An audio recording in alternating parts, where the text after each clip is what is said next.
en soi une partie qu'on appelle l'enfant intérieur, qu'on peut appeler d'ailleurs ou qu'on peut repérer de différentes manières.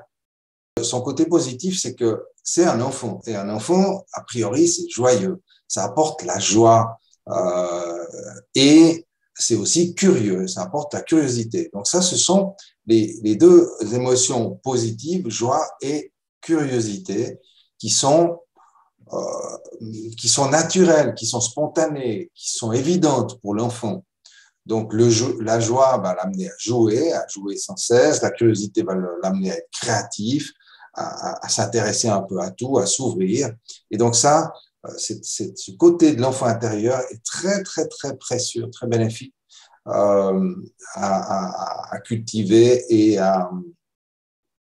donc une partie de soi dont il vaut la peine de prendre soin. Maintenant, il y a le côté plus douloureux, plus difficile de l'enfant intérieur, c'est que l'enfant intérieur est vulnérable. Et donc, comme tout enfant, forcément, par définition, un enfant il est dépendant de ses parents, de sa mère dans un premier temps, puis de son environnement, et peu à peu, au fur et à mesure qu'il grandit, eh bien, il va gagner en indépendance. Mais a priori, plus l'enfant est petit, plus il est dépendant, vulnérable. Et donc, au départ, quand l'enfant vient au monde, il n'a pas conscience d'être venu au monde. Il ne sait pas qu'il est un enfant. Il ne sait pas que sa maman, c'est sa maman. Il ne sait pas qu'il tète un sein. Il ne sait pas ce qui se passe. Il a l'impression que tout est lui parce qu'il n'a pas encore les informations dans le cerveau qui lui permettent de comprendre le monde dans lequel il arrive. Et donc, il n'a pas les informations pour comprendre qu'il arrive dans un monde. Il est juste dans la perception pure, la perception brute. Et donc, tout ce qu'il intègre au moyen de ses 5 sens, vue, audition, etc., tout ce qu'il va intégrer va quelque part résonner en lui, faire partie de lui. Et donc, il va penser que c'est lui. Et donc, ça, c'est ce qu'on appelle la toute-puissance de l'enfant ou l'omnipotence de l'enfant qui va durer durant les premiers mois, les premières années. Ça va s'estomper relativement, je ne sais pas exactement quand, ça dépend des conditions, mais ça va s'estomper, commencer à s'estomper dans la première année, puis après, peu à peu, il va falloir 7 ans, 6 ans en fait, pour que l'enfant ait suffisamment d'informations, suffisamment d'expérience pour comprendre qui il est, prendre conscience qu'il est autonome et comprendre le monde dans lequel il est. C'est-à-dire faire la différence entre ce qui se passe à l'intérieur de lui et ce qui se passe à l'extérieur. Chez les petits-enfants, on a facilement des sortes d'objets transition entre l'intérieur et l'extérieur, qu'on appelle souvent les doudous ou les lolettes, les sucettes, les bouts de tissu, les nounours, etc., qui sont un peu des ponts entre l'intérieur et l'extérieur. Mais on ne va pas trop partir dans ces détails. Mais ce qui est vraiment intéressant à comprendre, c'est qu'au départ, l'enfant se perçoit, évidemment, il ne pense pas encore, mais il se perçoit, il se ressent comme tout puissant. Et une des conséquences de ça, c'est que tout ce qu'il va vivre, il va penser que ça provient de lui. Quand il fait jour, il pense que c'est grâce à lui. Quand il fait nuit, il pense que c'est grâce à lui. Quand on s'occupe de lui, c'est grâce à lui. D'ailleurs, il suffit qu'il crie, qu'il pleure et sa maman vient tout de suite s'en occuper, etc. Donc, il y a des aspects comme ça qu'il peut observer. Mais si on lui crie dessus, qu'on le secoue, qu'on lui donne des coups de ceinture, il va aussi penser que c'est grâce à lui ou à cause de lui. Et donc, l'enfant va toujours prendre une grande responsabilité, même s'il ne sait pas encore ce que c'est la responsabilité, mais il va percevoir que tout ce qu'il vit est issu de lui. Et donc, ça lui donne cette sensation d'omnipotence. Je suis tout-puissant, je suis le créateur du monde que je perçois. Ça, c'est l'idée de départ. Elle est très, très importante parce que l'enfant va devoir, à un moment donné, et quand je dis l'enfance, évidemment, on a tous passé par là, hein, va devoir à un moment donné euh, vivre des frustrations pour comprendre qu'il y a un intérieur et un extérieur. C'est-à-dire, il va vivre des interdictions qui sont culturellement ou habituellement apportées par le père. Pourquoi? Parce qu'il a une voix plus forte, une voix plus dure. Et c'est ça que l'enfant va comprendre, une voix douce qui le protège, une voix dure qui lui met des limites. C'est un peu stéréotypé, mais c'est néanmoins souvent le cas. Et donc, les limites vont apparaître, vont créer une frustration, mais en même temps vont permettre à l'enfant de se structurer pour se positionner dans le monde. Ça va lui permettre d'arrêter de prendre la responsabilité de tout ce qui est.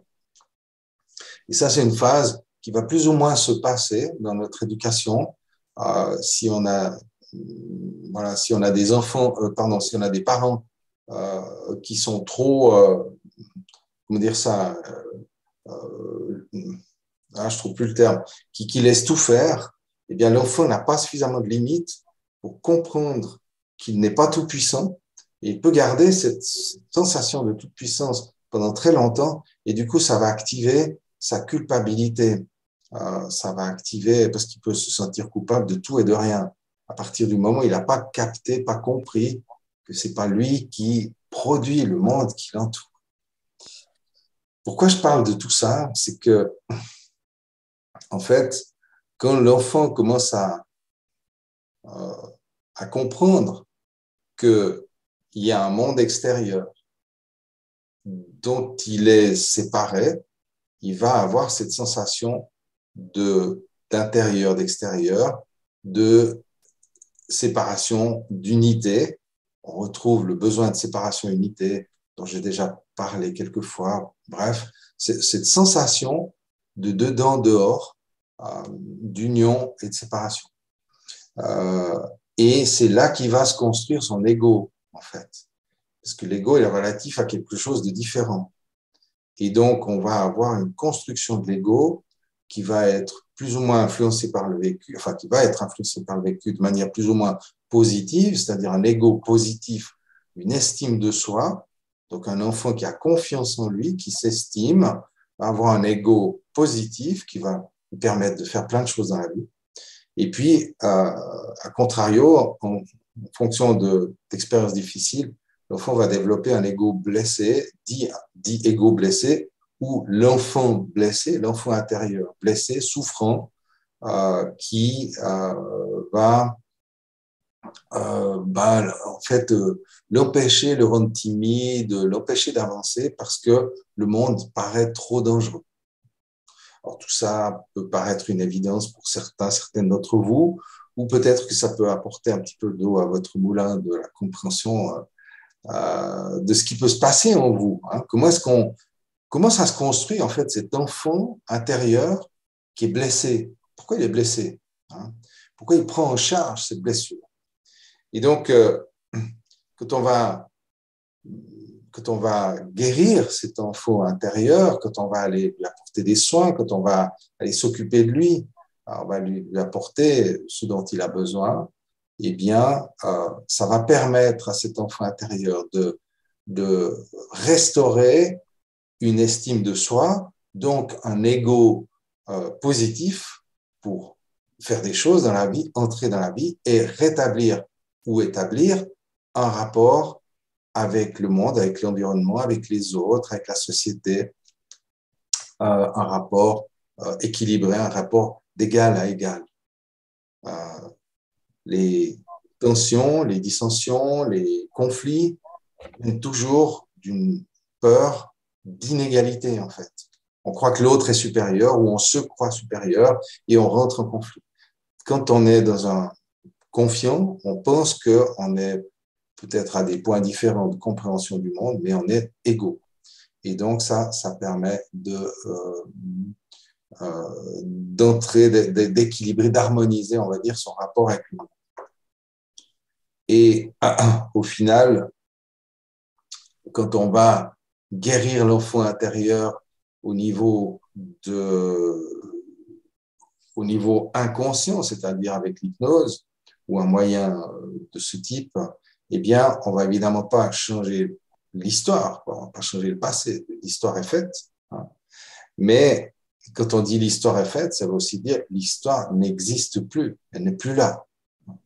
Et donc, qu'est-ce qui va maintenir cette blessure vivante, ces limitations, ces peurs, ces insécurités qui vont nous poser problème? Qu'est-ce qui maintient ça? C'est effectivement la trace, c'est-à-dire l'aspect émotionnel du souvenir. C'est l'émotion qui vient coller les choses dans les souvenirs inconscients. Et donc, bon, on va avoir des émotions de type, les 4 émotions négatives dont je parle souvent, la peur, la colère, la tristesse et le dégoût, qui viennent étiqueter les expériences difficiles et